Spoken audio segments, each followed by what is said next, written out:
2025ஆம் ஆண்டின் 3ஆம் வாரம் இடம்பெற்ற மெகா தொடர்களின் பார்வையாளர் மதிப்புகள் இதோ. சிங்கப்பெண்ணே தொடர் 10.08 பார்வையாளர் மதிப்பு பெற்று முதலிடத்தில் இருக்கிறது.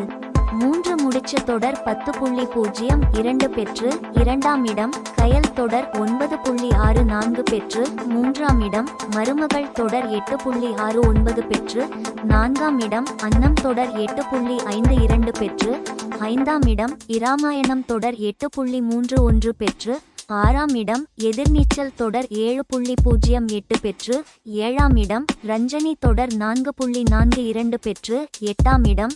மாலை 6 மணி செய்திகள் 4.06 பெற்று 9ஆம் இடம். இலக்கியா தொடர் 3.68 பெற்று 10ஆம் இடத்தில் இருக்கின்றன. லட்சுமி தொடர் 3.32 பெற்று 11ஆம் இடம். புது வசந்தம் தொடர் 3.23 பெற்று 12ஆம் இடம். ஆனந்த ராகம் தொடர் 3.08 பெற்று 13ஆம் இடம். மல்லி தொடர் 3.07 பெற்று 14ஆம் இடம். புன்னகைப்பூவே தொடர் 2.91 பெற்று 15ஆம் இடம். மணமகளே வா தொடர் 2.12 பெற்று 16ஆம் இடம். புனிதா தொடர் 1.65 பெற்று 17ஆம் இடம். செவ்வந்தி தொடர் 1.37 பெற்று 18ஆம் இடம். மலர் தொடர் 1.08 பெற்று 19வது இடத்திலும் இருக்கின்றன.